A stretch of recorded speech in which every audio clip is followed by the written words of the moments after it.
C'est-à-dire que la première chose à faire si on veut faire de la pub Facebook, c'est d'aller ouvrir un compte Business Manager. C'est le réflexe à avoir parce que les possibilités de ciblage qu'on a ne sont pas les mêmes. On est sur un outil professionnel vs un outil pour particulier, quoi. Et ça coûte pas plus cher, c'est la même chose. Et tant qu'à faire, il ne faut pas s'en passer. Bienvenue sur le podcast Interaction, animé par Julien Pibouré, consultant en social media. Et Julien Bréal, formateur et consultant en acquisition de clients sur Internet. Chaque semaine, nous allons à la rencontre des professionnels du digital qui partagent avec nous leur histoire et leur expertise. Alors on va commencer du coup ce nouvel épisode avec Alban. Bonjour Alban. Bonjour Julien. J'aimerais tout d'abord que tu nous expliques rapidement, parce que je sais que là le temps quand même est compté, un petit peu comment tu es arrivé justement à travailler chez The Machinery et aujourd'hui comment ça s'est passé pour arriver à ce stade. D'accord, donc en fait moi j'ai fait une école de commerce post-bac sur Lyon, donc ça s'appelle l'Hydrac Lyon. J'ai fait un cursus spécialisé en e-commerce. À côté de ça, j'étais auto-entrepreneur sur mes 3 dernières années d'études. Donc je faisais des sites vitrines pour des PME et j'étais un petit peu spécialisé sur bien référencer son site web, donc tout ce qui était SEO. Ensuite, en fin d'études, en fait, j'ai pris un stage de fin d'études chez monpotager.com, qui est une start-up qui fait de la livraison de fruits et légumes à domicile, en tant que gros hacker. Et donc du coup, là, mon job, c'était d'acquérir un maximum d'utilisateurs pour cette start-up-là. Donc en 6 mois, on a fait plus 40% d'inscrits.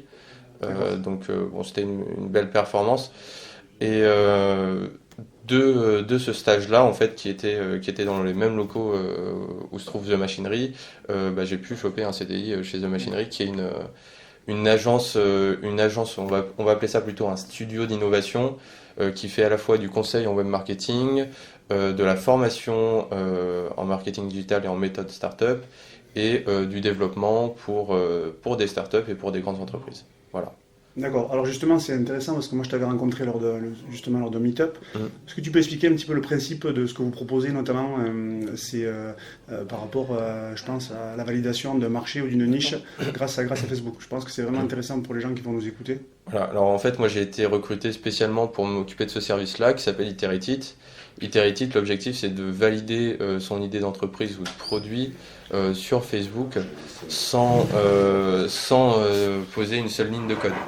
Donc l'idée en fait c'est de faire un pré-lancement, on va créer une marque, créer un site web, donc ça sera une landing page, quelque chose qui prend très peu de temps à faire et où il n'y a besoin d'aucune compétence technique.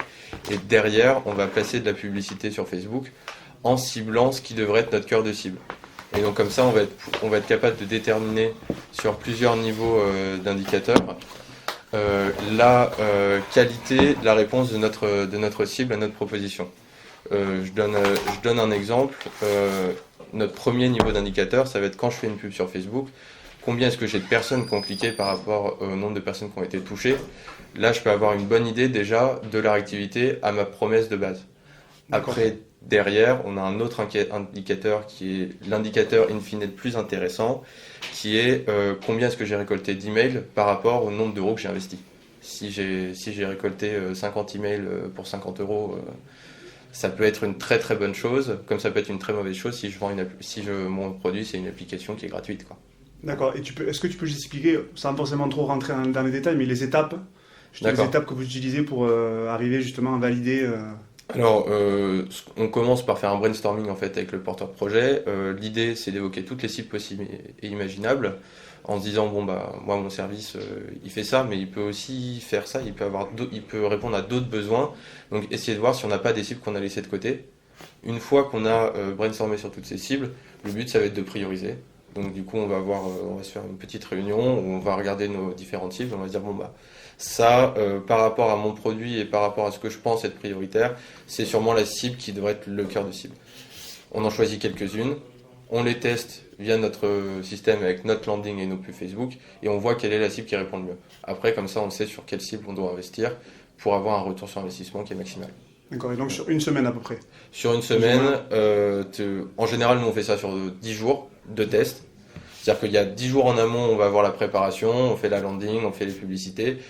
Et sur 10 jours après, on a 10 euros par jour simplement. Et puis, en fait, on va optimiser tous les 3 jours. C'est-à-dire que On fait 3 jours, on s'arrête, on regarde, est-ce que mes pubs ont des bons résultats? Est-ce que malgré mes bons résultats sur les pubs, j'ai récolté des emails? Oui, non. Est-ce que je change la landing? Est-ce que je change les pubs? On repart pour 3 jours, nouvelle optimisation avec les mêmes questions, 3 jours, et après on a le résultat de nos tests. D'accord, du coup, toi, vu que tu es vraiment spécialisé sur la partie, je veux dire, Facebook Ads, comment tu vois un peu l'évolution aussi de la façon de faire pour les annonceurs sur Facebook? Comment tu perçois un petit peu ça? En fait, ce qui est drôle, c'est que aujourd'hui, l'outil Facebook Ads permet de faire beaucoup de types de publicité et sur différents réseaux. Il faut savoir que sur Facebook Ads, on a forcément la pub sur Facebook, on a aussi la pub sur Instagram, la pub sur Messenger, on a aussi la pub sur le réseau Atlas, donc sur le réseau display de Facebook. Aujourd'hui, pour moi, la grosse problématique qui s'est posée, c'est vraiment la transition entre l'usage desktop, donc sur les ordinateurs de bureau, et l'usage mobile, parce que Facebook est devenu de plus en plus mobile. Donc en fait, ça veut dire que maintenant, il faut s'adapter pour fournir une expérience de plus en plus mobile à nos utilisateurs. Et maintenant, quand je fais une landing avec un client, on ne regarde pas d'abord la landing desktop, on regarde la landing mobile. Oui, et puis on fait notre pub en fonction du mobile. Après, si sur desktop, on peut faire éventuellement une variation un peu différente. Mais honnêtement, c'est tellement minime aujourd'hui le trafic desktop à partir de Facebook. D'accord. Pour moi, c'est ça la grosse évolution en soi. Ok, oui, vraiment penser mobile premier, quoi. Ouais, c'est ça, mobile first. C'est vrai que c'est souvent quelque chose qu'on dit. Pour le coup, c'est quelque chose que j'ai apporté chez monpotager.com, parce qu'en fait, on faisait tout le site, on le faisait par rapport au desktop, en disant que l'utilisateur allait forcément utiliser desktop. Et du coup, on a commencé, quand j'étais là, à penser tout en mobile d'abord et après à décliner sur desktop. Voilà. D'accord. Et qu'est-ce que tu pourrais donner comme premier conseil à quelqu'un qui veut se lancer, par exemple, soit sur les réseaux sociaux, ou soit peut-être sur la partie Facebook Ads? Quelqu'un qui commence, il va commencer sa publicité demain. Déjà d'utiliser les bons outils, parce que Facebook est très bon pour te faire mettre le pied à l'étrier par leurs outils pour les particuliers, on va dire. C'est-à-dire que la première chose à faire si on veut faire de la pub Facebook, c'est d'aller ouvrir un compte Business Manager. C'est le réflexe à avoir parce que les possibilités de ciblage qu'on a ne sont pas les mêmes. On est sur un outil professionnel vs un outil pour particulier, quoi. Et ça coûte pas plus cher, c'est la même chose. Et tant qu'à faire, il faut pas s'en passer. D'accord, donc première chose à faire, vraiment d'avoir le Facebook gris. Ouais, le Facebook gris, c'est ça. Ouais. Okay. Bon, c'est un bon conseil. Toi aujourd'hui, dans ce que tu fais, qu'est-ce que tu préfères et quelles sont les choses que tu aimes un peu moins au quotidien? Alors, ce que j'aime un peu moins, c'est faire les publicités. D'accord. Parce qu'il faut se le dire sur Facebook Ads, quand tu es annonceur et que tu en fais pas mal, ça prend quand même du temps. VS en AdWords, où tu peux faire de l'import de ton tableau Excel et basta. Ce que j'aime le plus, moi, c'est le conseil avec les clients et surtout sur la partie tracking.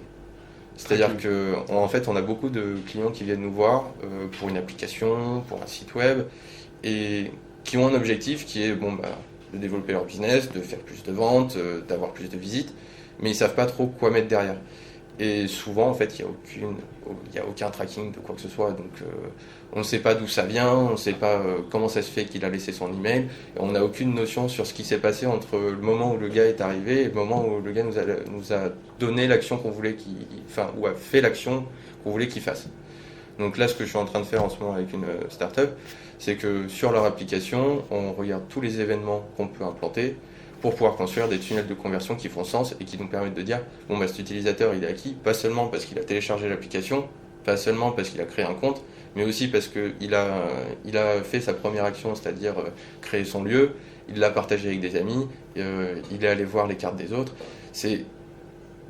En ce moment, c'est les problématiques pour moi les plus intéressantes parce qu'en fait, on a beaucoup de startups et d'entreprises qui ont envie d'avancer sur des sujets digitaux, mais qui justement n'ont pas ces outils-là qui sont la base pour pouvoir mesurer l'efficacité en fait. Et souvent ils partent à corps perdu sans même se dire comment est-ce qu'on mesure en fait. D'accord, donc tu nous partageras peut-être à la fin quelques outils sur le tracking. On arrive vraiment sur la dernière question. Je voulais savoir avec toi, du coup le podcast il s'appelle Interaction. On va peut-être un peu transformer sur la partie Facebook. Qu'est-ce que pour toi peut représenter, je dirais, un bon alignement sur par exemple une publicité Facebook pour qu'elle soit réussie? Est-ce que tu as un petit peu des clés, des hacks, un peu des recettes particulières pour mieux réussir? Alors aujourd'hui sur la pub Facebook, pour faire quelque chose qui marche bien, Si je comprends bien ta question, pour générer une bonne interaction, en fait, déjà, c'est d'être clair avec ses objectifs. C'est-à-dire qu'il y a différents types de pubs. J'ai des pubs qui vont être des pubs de notoriété, où là, mon objectif, ça va être juste de faire connaître ma marque. Auquel cas, là, l'idéal, ça va être de bien montrer son logo, de faire comprendre ce qu'on fait passer. On va avoir des pubs avec des objectifs de conversion, où je vais vouloir aller chercher, surtout si je fais du e-commerce, de l'achat. Auquel cas, là, on va faire un ciblage qui est un peu particulier pour aller cibler des gens qui ont peut-être déjà visité notre site web en les retargetant. On va mettre en place des stratégies pour aller bien toucher ces personnes-là.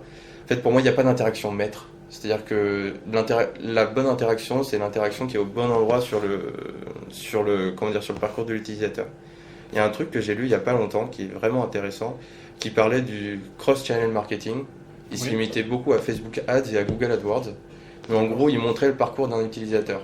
Par exemple, quelqu'un qui va chercher des voyages. Le gars va voir une pub pour une destination sur Facebook. Très bien, peut-être que ça va lui plaire. Si ça lui plaît, qu'est-ce qu'il va faire ? Il va aller chercher sur Google les différents types de voyages ou les différents opérateurs qui font des voyages dans cette région-là. À ce moment-là, on est capable de savoir que cette personne a visité notre site web. On est capable de le retargeter sur Facebook pour aller le rechercher, parce que maintenant qu'il a comparé ces trucs, on lui offre une promo. Donc à ce moment-là, on est sur une super interaction, parce que le gars il est intéressé, on est capable de reprendre ses termes de recherche. C'est-à-dire qu'un mec qui a visité notre page, qui était une annonce sur Google AdWords, on sait qu'il l'a visité, on sait qu'il a visité telle URL, donc on est capable de lui resservir les exacts termes de recherche qu'il a rentrés sur la pub Facebook, pour être vraiment dans la cohérence du message avec lui. Donc pour moi, aujourd'hui, c'est plus penser juste une pub comme une pub one-shot, c'est vraiment penser une stratégie pour être aux différents points de contact qu'on va avoir avec l'utilisateur. D'accord. Et est-ce que tu aurais 2-3 conseils pour vraiment faire une bonne publicité ? C'est vraiment l'accroche un peu Alors, nous on fonctionne, le visuel est maître. Déjà, faut savoir qu'aujourd'hui, ce qui marche le mieux sur Facebook, c'est la vidéo. Je pense que tu es au courant, surtout en termes de ROI, c'est quand même vachement intéressant. En plus, tu peux recibler les gens qui ont vu la vidéo, c'est génial. Après, si on va sur des pubs un peu plus classiques et plus faciles d'accès pour des gens qui n'ont pas forcément les moyens de produire une vidéo, moi j'irais sur de la pub Canvas, de la pub dédiée au mobile. Moi, c'est là-dessus que j'ai eu les meilleurs résultats. Tout simplement parce qu'on est sur une expérience qui est hyper intéressante pour l'utilisateur et qui passe Facebook. Et comme tout le monde ne l'utilise pas encore, alors qu'on fait de la pub sur mobile, en fait ça peut surprendre. Si on pense bien notre expérience, qu'on pense bien nos écrans, c'est vraiment intéressant et c'est hyper fluide. Et après, tu amènes l'utilisateur vers une page qui est très similaire à ce que tu as fait sur ton Canvas, et ça marche très très bien. D'accord, donc vraiment, c'était quasiment une première personne qui conseille, je dirais, d'utiliser aussi Canvas sur mobile. Parce qu'il y a beaucoup d'annonceurs aussi qui ont du mal aussi à utiliser ça, parce que ça demande aussi plus de préparation. Alors, il y a une histoire aussi à raconter à travers le Canva. C'est vrai qu'en termes d'investissement d'investissement personnel en temps sur la création de la pub, c'est un petit peu plus long. Après, en termes de performance, sachant qu'on est à combien de pourcents sur mobile aujourd'hui ? On est quasiment à plus de 90% mobile sur Facebook. Ouais, ça doit être, oui. J'ai pas le chiffre en tête. Je crois que c'était 95, mais j'ai peur de dire une bêtise, mais il me semble que c'est 95% de trafic sur mobile. Le seul truc, c'est que oui, ça prend plus de temps à faire, mais en tout cas, moi, les performances, sur la même cible, pour le même site web, sur la même landing page, je me suis retrouvé avec des performances qui étaient 2 fois plus intéressantes sur un Canvas. D'accord, donc Canvas ça marche mieux, mais ça prend plus de temps, à faire pour créer justement la publicité. Après, si je devais donner vraiment un conseil plutôt que le format des publicités, c'est vraiment de faire de l'A/B testing au départ, de pas forcément se focaliser sur la qualité de ma pub. C'est-à-dire qu'on peut en lancer 10 des pubs sur une même cible. On verra bien ce qui marche le mieux. Bon, en général, au départ, je commence par du format standard avec une photo, une description, dont le but est quand même d'attirer l'œil et donc de poser une question à l'utilisateur, un titre qui donne ma solution, et avec ça je fais mes tests, et une fois que j'ai identifié une cible qui marche le mieux, là je m'investis sur un Canvas. D'accord, ok. Donc, c'est vraiment un bon conseil, je pense, pour les gens qui nous écoutent. On arrive sur les 2 dernières questions. Du coup, tout à l'heure, tu nous as parlé d'outils de tracking. Est-ce que tu as quelques outils, quelques ressources à partager justement pour essayer de booster aussi ces publicités et ces résultats l'acquisition de clients grâce à Facebook? Alors, justement, moi je suis un petit peu un maniaque du tracking. Donc, un des trucs que souvent je vois pas mes clients faire avant qu'on travaille avec eux, c'est de traquer leurs liens. Ça paraît peut-être simple pour toi, mais pour moi c'est quelque chose hyper important, c'est-à-dire de savoir d'identifier chaque publicité, du coup chaque cible, et de pouvoir après, a posteriori, savoir qui a converti et pourquoi. Donc du coup il y a un outil qui est très simple qui s'appelle GA URL Builder, c'est un outil Google qui permet de traquer les liens, donc de mettre des petits arguments qui permettent d'identifier ma pub, ma cible, mon média, etc. Donc ça c'est un outil de tracking que j'utilise. Après honnêtement Google Analytics fonctionne très très bien pour le reste. Moi j'utilise les objectifs Google Analytics. D'accord. Si je peux donner un conseil là-dessus, surtout quand on ne gère pas trop le développement, faire des objectifs par page de destination, c'est-à-dire que quand votre objectif c'est d'avoir un email récolté, et bien simplement vous faites en sorte qu'une fois que votre utilisateur a donné son email, il est redirigé sur une autre page et vous traquez l'affichage de cette page. Et là vous savez que vous avez une conversion. D'accord. Parce que les événements c'est pas forcément évident quand on ne fait pas de développement. Donc ça au moins c'est sûr, ça fonctionne, c'est très simple à faire. Voilà. D'accord, mais c'est bon, c'est je pense des super outils. Donc tu as dit, donc tu peux répéter ton outil, donc GA Builder. GA URL Builder. Après, si je peux me permettre de rajouter une autre ressource, bien sûr. C'est Marketing Mania. Ouais, je connais. C'est un petit jeune, mais sur les tests Facebook, etc. Je trouve il a une méthode qui est plutôt intéressante, surtout pour des personnes qui n'en font pas à la base. Il apprend pas mal de choses. Je connais bien, il s'appelle Stanislas Leloup. Ouais, c'est ça, ouais. Je connais bien. Je connais pas mal de gens, je suis pas mal de gens justement sur cette partie-là. C'est vrai que lui, il a un guide aussi, je crois, sur la publicité. Lui, il est très fort dans la pub sociale, parce que même sur la façon de vendre, parce que il est comme toi et moi, il bosse derrière sur ce sujet-là, sauf qu'il donne énormément de choses gratuitement, ce qui donne l'impression d'une démarche qui n'est pas du tout commerciale, et c'est les personnes qui n'ont pas envie de faire ces choses-là et d'apprendre par eux-mêmes qui sont en réalité ses clients. Donc il a tout compris à comment se vendre. C'est le principe de réciprocité, après tu donnes et automatiquement après avec un effet cumulé, tu peux récupérer des clients. Voilà. Ok, écoute Alban, je te remercie beaucoup de tes réponses très précises. Je pense que là vraiment on a vraiment un cas concret sur de l'acquisition pure. C'est ça aussi qu'on recherche pour aider les gens. Où est-ce qu'on peut te retrouver pour te contacter si besoin, pour par exemple mettre en place ce genre de choses? Et est-ce que tu peux aussi dire peut-être aussi les publics auxquels s'adressent vos prestations? C'est peut-être pas pour tout type d'entreprise, je sais pas. Ok, alors du coup je vais redire mon prénom, je m'appelle Alban, donc Alban Frésil sur LinkedIn. Le mieux pour nous contacter c'est d'aller sur themachinery.fr, donc avec un Y à la fin. Nous, les clients qu'on a, on va dire que le plus gros de nos clients, la plus grosse part de notre chiffre d'affaires, c'est des grandes entreprises. C'est des Renault, Unilever, EDF, c'est des grosses entreprises qui ont besoin d'avoir des méthodes start-up. Et l'autre partie de notre clientèle, c'est les entrepreneurs et les start-upers qui en général ont déjà une première expérience professionnelle et qui sont en reconversion et qui savent que faire intervenir quelqu'un à leur place sur des sujets qu'ils ne maîtrisent pas, ça a de l'intérêt parce que ça leur fait gagner du temps et de l'argent. Voilà.